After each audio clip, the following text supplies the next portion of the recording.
Three, Yeah. 2, 1. Hey guys, I'm Devin. And I'm Diego.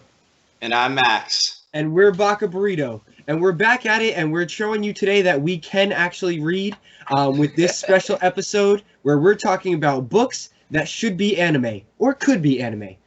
Either way, they work as they are, but Diego had the great idea. So go ahead and give us a little backstory, Diego.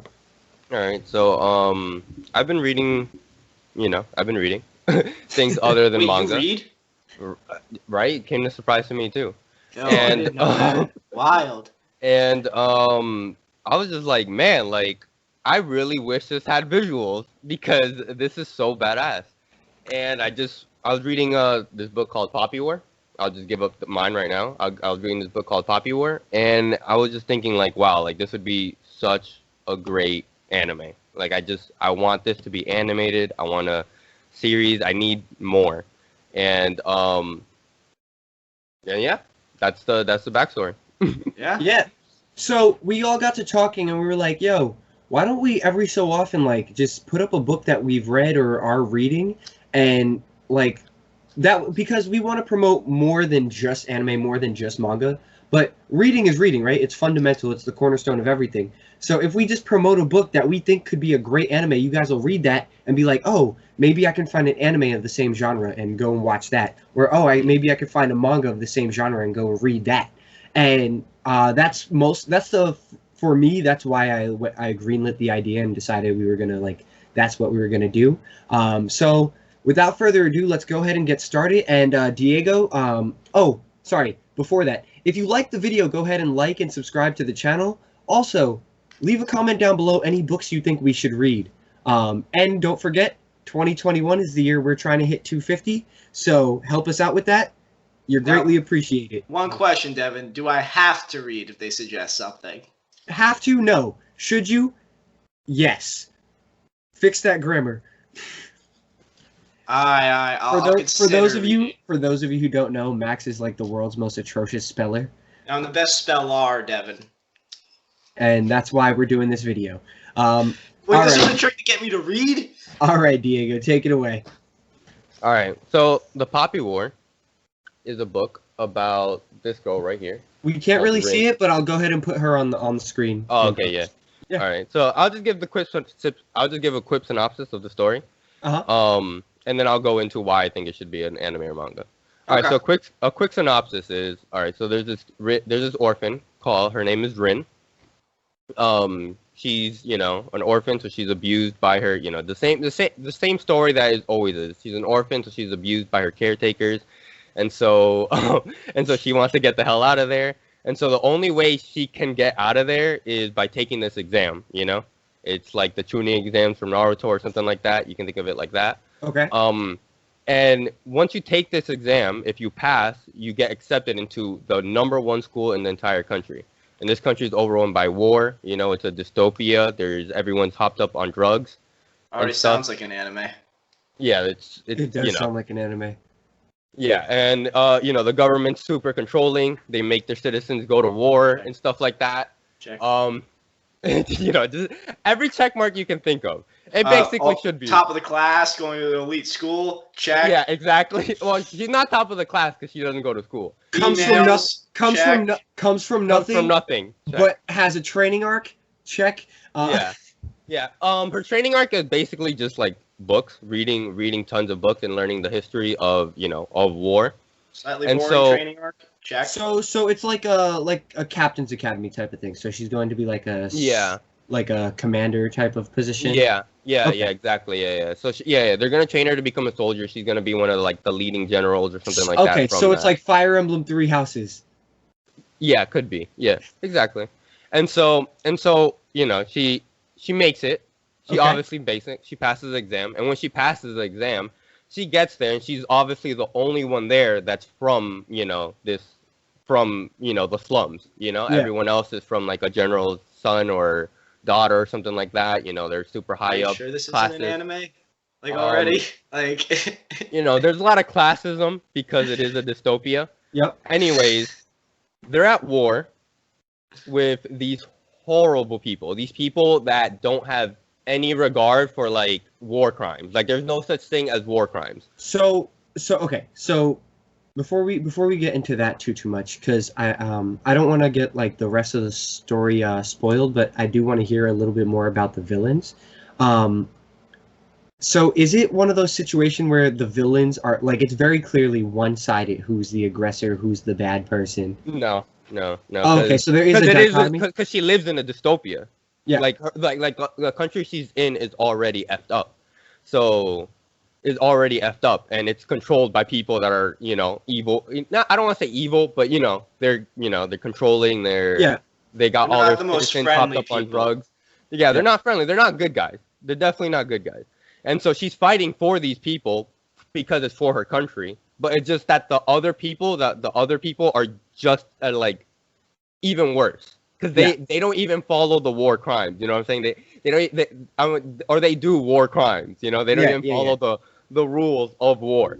And so she's training in this academy, and it's really good. It's like some Harry Potter type thing where she has a friend, and they watch her. You watch her trying to get to the top of the class and stuff, and trying to become a soldier. I love Rin as a character. She's a very shonen MC kind of character. Actually, I don't want to say shonen MC because she's not considerably. All right. I'll give her determination is shonen MC. It seems more like she's following the hero's journey, and she just happens to check like the Luke Skywalker box. I wouldn't say Luke Skywalker, no. Because her determination isn't her. She isn't. It isn't. Oh, I'm trying to be a good guy. I'm trying to save the world. She's literally just out for herself. Literally, when she was an orphan, her two options were get married, get sold off to some store owner, right? Mm-hmm. Or this, all right, or pass the exam and become a soldier. And what great options. Right, and she didn't. Her determination for studying, literally every time she was about to go to sleep, she would just remember what the store owner was going to do to her.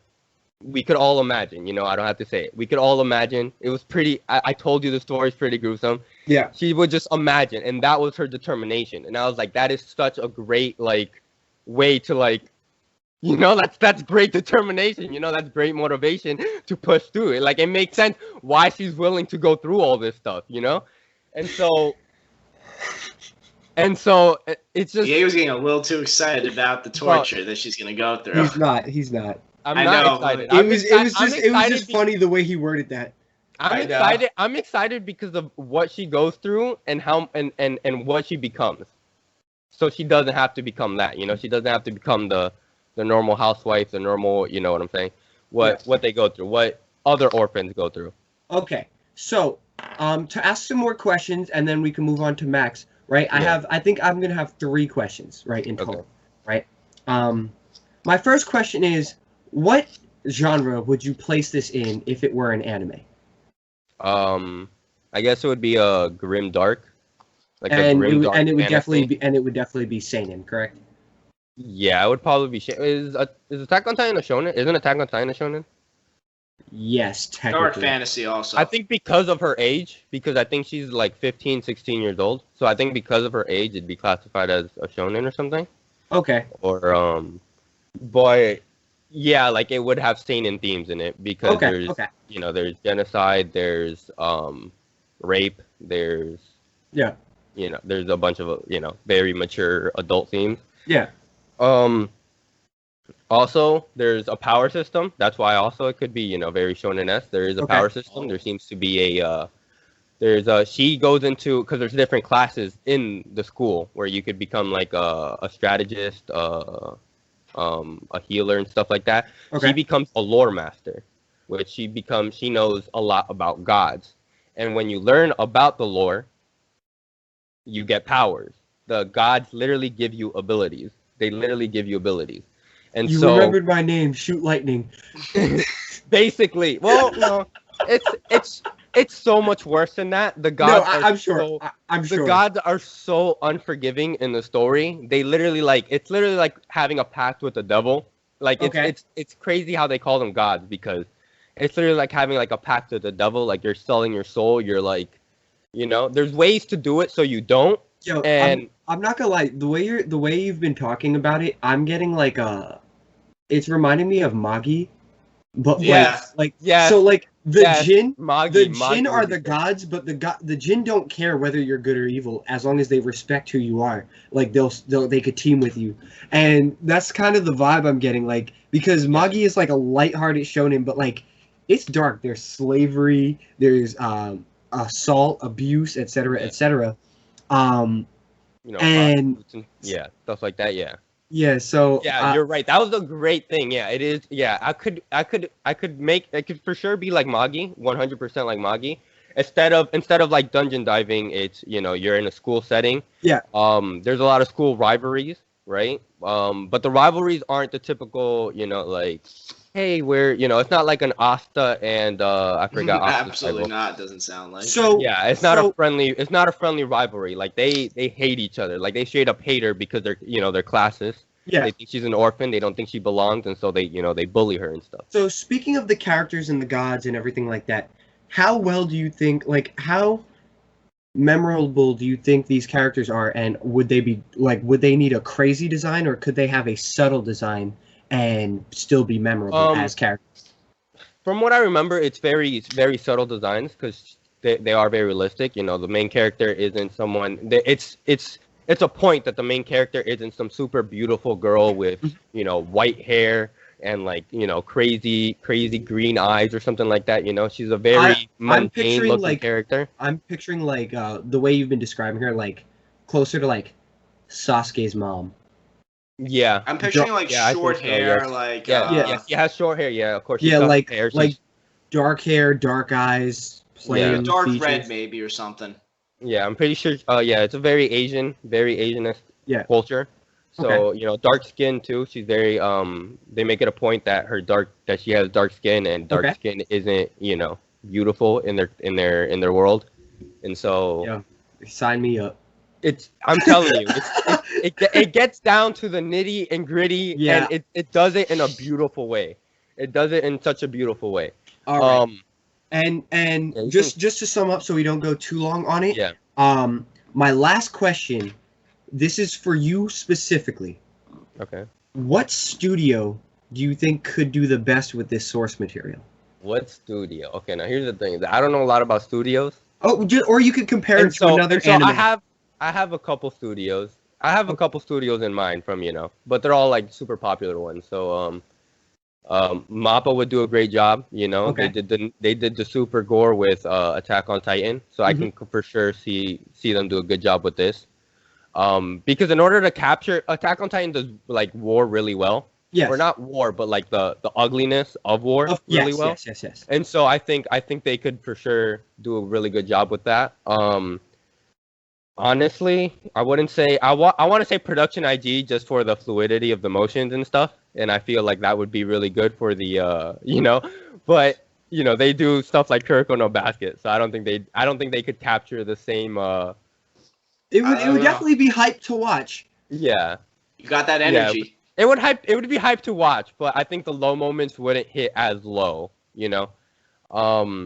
I guess Mappa would be, because I have a friend, or actually not Mappa. What's the one that did Attack on Titan before Mappa? What's the studio that did? Let me think. I'm gonna just look it up real quick. Yeah, go ahead. All right.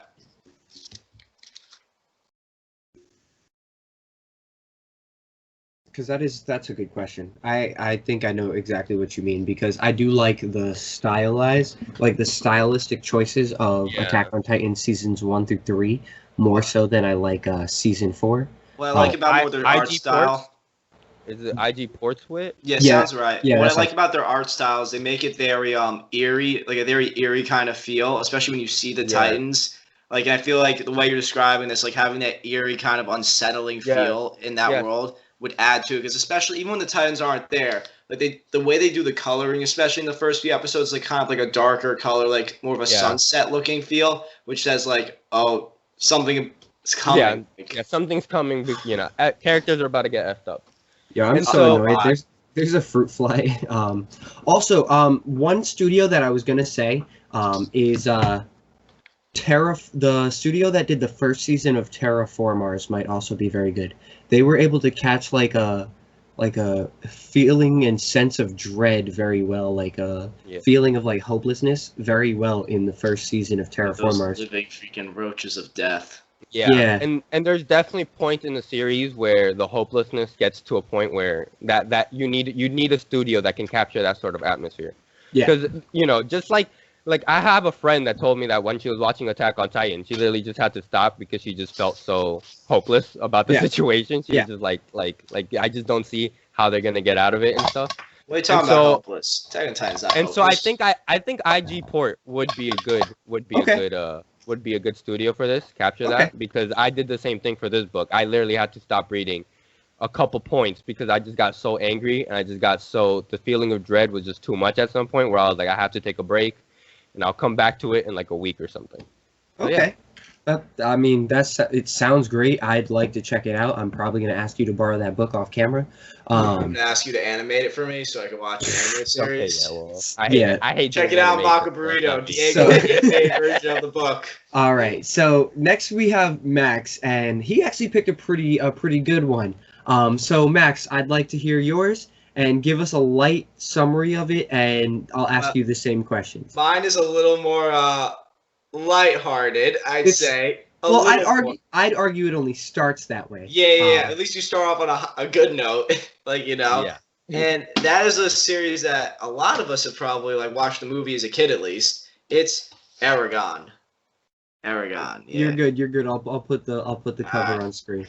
Yeah. And so, pretty much a quick summary of Eragon is you're following obviously the main character Eragon. He starts off as a farmer who doesn't really know who his parents are. He's living with his uncle and nephew in a rural village, as all main character protagonists need to start in an anime.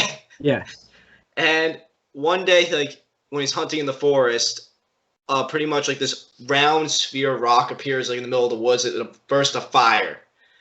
And any sensible person, he just takes the flaming rock home because it's a flaming rock. I would for sure. I've taken rocks home. Yeah. Yeah. I'm sorry. A big blue rock that spawned out of fire and it looks like it's made out of sapphire is absolutely coming home with me. Yeah. Exactly. But yeah, he takes it home and it eventually hatches in a day into a dragon. And this is where he at that point gets introduced to Saphira, right? Well, he doesn't name it Saphira. Yeah, I was going to get to that. I'm sorry. It's such a pretty name. It is. But he meets a character named Braum who discovers that he has a dragon. And he's like, yo, don't tell anything because, the whole story starts with the Empire destroying all the dragon riders because, Galbatorix, great anime villain name, by the way. This just... He sounds like a giant bug. He does. But he's the evil dragon rider who killed everyone else. So, the Darth Vader, I guess, of this world, slaughtering people. He's a less cool Darth Vader, if I want to put it in properly. But he pretty much says, all right, yeah, you a new dragon rider. We're going to have to dip from this village now because Galbatorix sensed this and you got to go. And so something that Max forgot to mention. Galbatorix has a magical bind to the dragons, so he can sense when one is born, when one is alive, things like that. Yeah, and so what makes his dragon unique, though, it's the only female dragon left, and there are only so many eggs left in the world. I think they say there's only 4 left, including Saphira's egg, and so she's the only female dragon, and Galbatorix is like, yo, I need to get my male dragon over there. Which is messed up because dragon's 1,000 years old and Saphira's 1. But we're not going to go into that. There's definitely a time skip. Come on, Max. Yeah, but we're not going to get into that. But anyway, long story short, pretty much he ends up eventually going on a whole fantasy adventure journey, which would translate great to an anime to begin with, and eventually gets to the rebel army that's trying to fight Galbatorix, and eventually accumulates this epic battle scene at the end of the first book, where the Empire's armies are storming a mountain fortress, and he's flying through the air with a dragon fighting a shade and his shadow beast. And I think just anime now would look like such a cool fight, especially if we could add some laser effects, and some magic blasts. So what I'm hearing is, at the very least, we need one season to do what the movie did poorly. Exactly, yeah. Because like you know exactly that scene though, like the whole battle scene. I think if it was animated, would have been done really well. All right, so my question to you, right? My All question right. to you is, well, I guess you've already answered it because it does have its own genre already. And that's I don't know why I started with that question, but like sometimes you put a spin on the category or If I the put a genre. spin on this one, I'd So say would dark fantasy. dark fantasy, but would you make it shonen or seinen? I would rather make it a seinen, honestly, if I Okay. could, because there's a lot of dark elements to this that are hidden. Like there's a lot of like the empire like stomping its foot on the people, like forcing everybody into servitude. Essentially, like you get conscripted into the army, like at immediately at the age of 16. You don't have a choice. Yeah. So Diego, that's why I asked. The beginning of this story, the main character is I think a week out from his 16th birthday, but by the end of the series, I think he's like 22 or 23. Yeah. So because of the age that he starts at, could easily start shonen, but like similar to like Attack on Titan, how it got darker and darker the older they got. Like it could just, just bloop. Yeah. Oops, I'm a shonen now. What I can see them doing is making it a more light fantasy. I don't Like know about no, a lighter version. light. No, in the first season compared to how the final season would probably end up being. So like Hunter x Hunter. Yeah, like Hunter x Hunter. Like it seems like a fun-go-lucky adventure, and then all of a sudden it's like, wait, hold up. It's a very adventurous. So it is Yeah. like adventure. So like they're going from like place to place, or Yeah, traveling to a lot of different locations. It's kind of hard to hide a dragon sometimes, though. To be honest, but they do their best. Especially when there's like an evil wizard that can like feel where your dragon is. Oh yeah, and like evil shadow creatures that are also hunting you every second. Yeah. Like they're the ring rates, but watered down and less cool. Yeah. So the whole you've been thing. saying that a lot. Yeah. You've been saying watered down or less cool. I'm like, come on, dude. Give it some credit. Yeah, no, because like it does take a lot of ideas that are already done or previously established and like use them, and the books use them very well. I think the reason why a lot of people have like this conception that Aragon is not cool is because that movie was so bad in the early 2000s. It was not the It wasn't just the actor, it was like the plot, like it loosely followed the movie. Well, they cut out a lot of key like character development points, and what I think the anime would have a much better advantage is they have a lot longer to develop his character and also go through the actual hardships he goes through. Because this is technically a spoiler, but it's in the first book, so it's not a spoiler. It was in the first movie, so if you don't know, that's your fault. Like, but when Braum dies, it's a whole emotional toll on Aragorn because that's his. This man Max just spoiled the mentor death. One of the most important things in any story. Book. But one of the most important things in any story. It's literally one of the keystones of the hero's journey. But here's the thing, though. We all know it's gonna happen because it's part of the hero's journey. Yes, but you don't know when. And now you know. All right, if this is your favorite character, he ain't making it out the first book. We all knew it when we first met him. He ain't making it out of the first. And listen, Max. You got mad at Diego for a light spoiler on Attack on Titan. That was a heavy spoiler for Aragon. This book's been out for 20 years. Like, if you haven't read it, that's on you. All right, Max. So the next question. The next question. Do you think this show? It's important to note that it's a medieval Europe setting. Yeah. Do you think that this show would be benefited by having a more subtle character design or an anime character design? I think somewhere in between. Okay. Like, not like the full, subtlety of like boring, but like I think like adding a little flair, as he keeps like going through his journey, like as he grows, like give me a show that you could compare it to. Like actually, did they describe the character in any way? He did. I don't know really how to describe him in all honesty. All right. So he's blonde. He's blonde, tall. He's built well because he's a farm boy, so he's very strong. But he can't fight worth a damn at first. Absolutely not. 0 out of 10. Would not put him into a fight. Have you ever seen the movie I Am Number 4? No. Oh yeah. I have. Picture like if you could picture the main guy from that, the blonde dude with like the sandy hair, like it's like that. Just superimpose him into this. Yeah. Right. Essentially. But I would say like as like sort of how Berserk, as he sort of got more features and features as he went along, sort of like that idea. Like something like that, like where how Guts like grew as a character and sort of like changed. But that's the thing. I think or Guts Attack on Titan too. But I think those are two anime that I think have more subtle designs because like they're more realistic. Like you don't see people with like purple hair in Attack on Titan. Well, I'm not saying like purple hair, but I'm saying like I guess more edge as he keeps going further in. Oh no, you could have edge, but it's a subtle design, is what I mean. Like it's not. I guess I go super loud, vibrant colors. It's not something like a big, giant anime eyes. It's like, it's like Eren looks like if you made his eyes normal proportions, he could be a real person. Mikasa Let me put it this way, Devin. Aragon, probably more subtle, but you gotta give Galvatorix like the full work, the full. Oh yes, for sure. And, like, the wizard dude, absolutely, 100%. And the Shade guy, he gotta get the full anime work too. And then also Arya, the love interest, she's an elf. Give her the full anime like work. That's fair.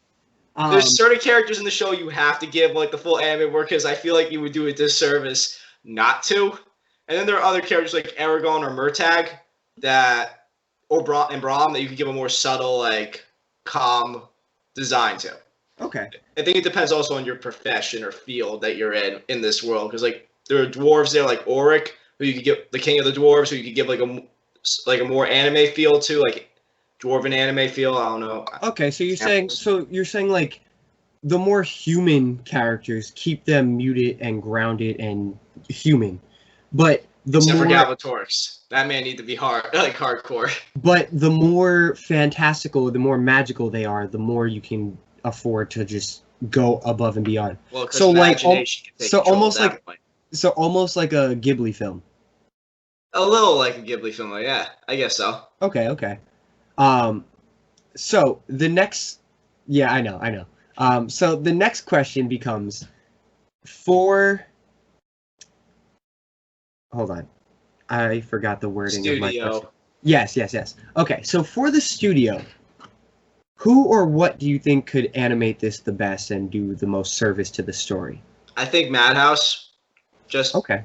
Because they did My Hero Academia and stuff like that, and I think it'd be in their wheelhouse because it's not like crazy over the top stuff they have to do. They could do fight scenes well. Like you don't need anything that is as explosive because it's a more character-driven type of story. Okay. So I think what it'll benefit from is like some solid fight scenes, which we know Madhouse can do. Okay. And be able to draw the characters well and show the emotion on their face as well, which we know Madhouse can do. Like sort of a jack of all trades kind of studio. Okay. Because I actually like that answer a lot because I was going to say like My Hero Academia doesn't have the most memorable fight scenes like choreography wise or like anything crazy like that, but you remember the fights because of what was happening there. I think the most. Because truthfully, I think their most dynamic fight scene that they have so far is actually Deku versus Bakugo #2. Deku versus Gentle Criminal, man? That was pretty dynamic. No, it wasn't. That was dynamic. It was flick, flick, flick. You're bouncing off this. Let's show a blur for jumping and hit. Yeah, it was done in one punch. But like what I mean by a dynamic punch is Bakugo versus Deku, there was a solid exchange. There was internal monologue, but they were still fighting. Deku literally did that triple axel into an axe kick, and you saw the lightning arc across Bakugo's face. And then they're in the air, and Bakugo grabs his wrist, puts a foot in his chest, and shoots his one hand down so that they fall, and he lands under him. And that's all while the triumphant music is playing. And then the song is over. You know, this song that we heard so many times to signal, oh, look, he won. No, it was, oh, look, he did it. Oh, no. Oh, my God. Oh, that's an L. Huh. No, but I think a series like Aragon can really benefit from something like that. Yeah. In terms of, like, art style and direction. Because it doesn't have to be crazy combat all the time because you have the dynamic of being on a dragon's back. And also, it's mostly an adventure. Yeah. The action and like the battles are part of the story, but they're more the climax part. They're not the main contributors to what the story is overall. In the first 2 books. Of course. And obviously, as you get on, you could change studios, and we could go to like. No, you know what's kind of funny? You know what's kind of funny that I would actually say for that anime specifically, and you know I'm not a fan of the anime I'm about to talk about. The studio that does JoJo's, I actually think they handle adventure pretty well. I don't think it has the same feel. Like It definitely does. No, not. it definitely doesn't have the same feel to be like a JoJo's. But I think that studio could absolutely handle like muting down an adventure and then keeping the action so well. I'm sorry. I'm imagining Aragon just as JoJo right now. Don't mind me. Like, I'm just The picturing. dragon. Suppose. The dragon's like this.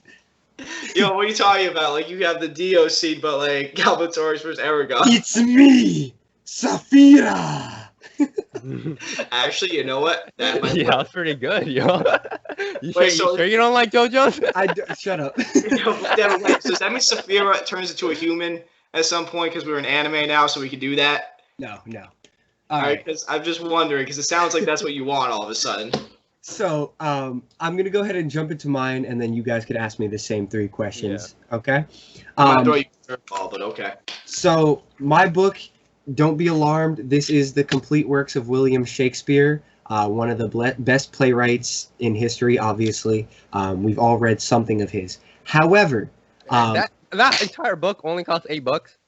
Oh yeah. I got this I got this from Barnes and Noble, and yes, that's Barnes and Noble. It's an inside thing. Sorry. Barnes and Noble had it on sale for $8, and I was like, shoot, if it has 1,060 pages to the last story, and I think it goes past that, 1190 is how many pages are in this book. Yeah, so it's huge, right? But regardless, the one I want to talk about specifically is it's either Hamlet or Macbeth, and I know we've all taken an English class, so I'm sure we all know one of those two.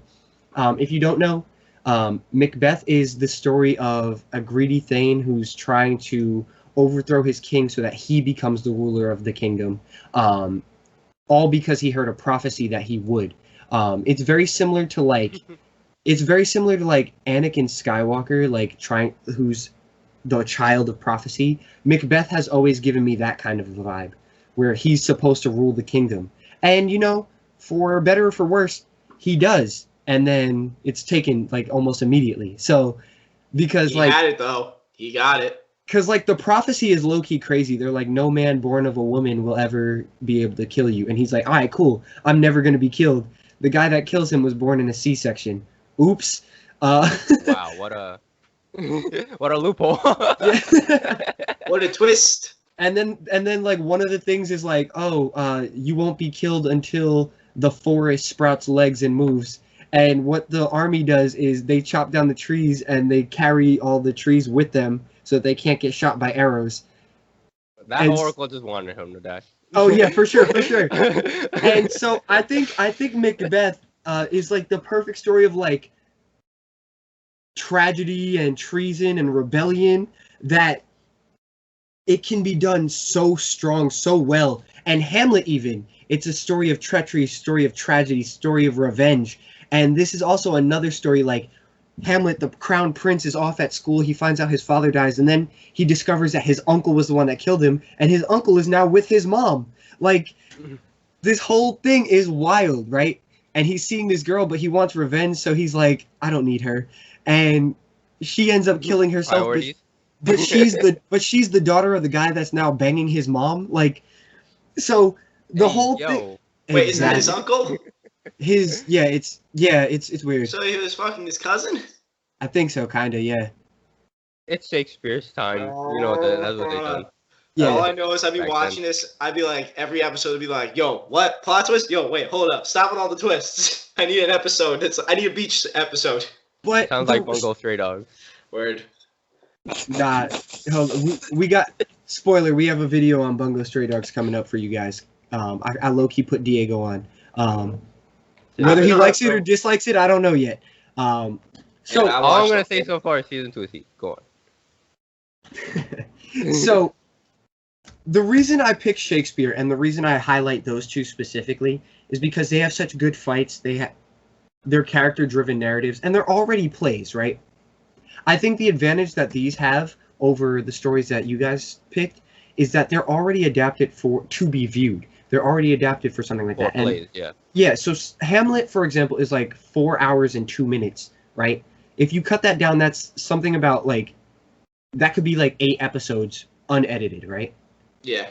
Versus like if you drew it out for a full series where it's like 12 episodes, that could be a really good story, right? And then you have Might something. need a filler. Yeah, then you have exactly, a filler or two, fine. Flashback, cool. And then you have Beach scene. Then you have Macbeth, and that's about 3 hours 45 minutes, something like that, which again is almost eight episodes, like fully. So again, you could work with both of these and have a full 8 episodes. But for the first reason, the category I would pick is a seinen, dark fantasy, something like that, an epic, because, and I'm gonna jump to the last question before I jump to the fantasy. Yeah. Man, we didn't even get to ask the question, Devin. You just said it. Okay. Go ahead, ask the second question. Go ahead. No, it's already done. Just go ahead. No, Diego, go ask the questions. I don't remember the second question. I only remember. Funny enough, I only remember the first and the third question. Okay, then I'll ask myself the second question. Thank you very much. Maybe I know what the second question is. So, you don't. So the second question is, how do I feel about the designs? Like, what kind of designs would the show benefit from? So there's already a studio and a character design I have in mind for Shakespeare, and that would be William Shakespeare from Fate Apocrypha, because the Fate series actually has a show called Fate Grand Order. Has this in Fate Grand Order, they went back on Gilgamesh's story, and so the thing about it is, if they went back on Gilgamesh's story, they can easily go back on Shakespeare, right? And he can be telling all of his stories, and they could be like a Holy Grail war or something like that. I would watch that. And the reason I say that is, if William Shakespeare is the titular character and he's telling his stories, and then you go back into each of his worlds and he tells each of the stories, and they're like part of his noble phantasm or something like that, that could be a very compelling story, and they could just be shorts. And then you come back out, and it's something, and I don't know how you would twist this in to make Shakespeare the titular character, but I think that could work very well. And it would be fun. A fun concept. I agree. It could be a fun little spin-off series for Fate. Well, it wouldn't even have to be Fate. Like, my idea would maybe be more like just having Shakespeare, I don't know how it is, maybe going to his actual life and him writing these stories and then going into the book or whatever to see those stories play out. But see, the thing is that could be good. That could be good. That could be a way of doing it. But I want Shakespeare from the Fate. Well, you could have him there. He could just be sitting in a chair writing, okay? No, he's not that kind of character. He's a mage, right? So he has a power. It's not a good power. He's a non-combat unit, because his legend is his stories. So his noble phantasm is writing plays, or like. That's so helpful. It kind of is. It kind of is. He beats Frankenstein bad. And so anyway. Frankenstein scared of fire. This guy. So, what I would do for the studio is very clearly ufotable, and I think every fight scene in Shakespeare would be amplified to the max. Like, it would be the best thing ever. It'd be Tibolto, and then you see Mercutio get stabbed. And like the blood pop out of the mouth. You got the moving lines. You got like some Lancer versus Archer type fights. Like, the fights would just be excellent. The story, like, if you don't like Shakespeare, you watch this, you get a B on your English class. Like, this would be. That's a win. That's a dub right there. That's a win for me right there. That's a big W, right? So again, they'd be asking, why are you writing about the lasers and the awesome choreography fights? That wasn't in Shakespeare. No, but what you would write is when Romeo got in the way of Tybalt and Mercutio, Tybalt hit him with a sneak attack, and boom, Mercutio died. Like, and you would, like, some people miss that. They think that Romeo was the one that stabbed Mercutio, and I was like, are you stupid? They're like, well, then why'd he curse him? Because he got in the way. Because he was a... Yeah. All right. And so that's it for mine as well. let us know if you like this segment. Leave a comment down below. We'll definitely be sure to cover this some more with other books that we all like. You guys have any thoughts you want to wrap up? Yeah, just guys down below, comment maybe what you guys think of our anime book ideas, and if any of them would actually work, or we're just talking complete BS. Let us know. I like that. And on that note, again, if you like the video, leave a comment down below, or like and subscribe to the channel. We hope to see you guys on the next one. Peace. Adios.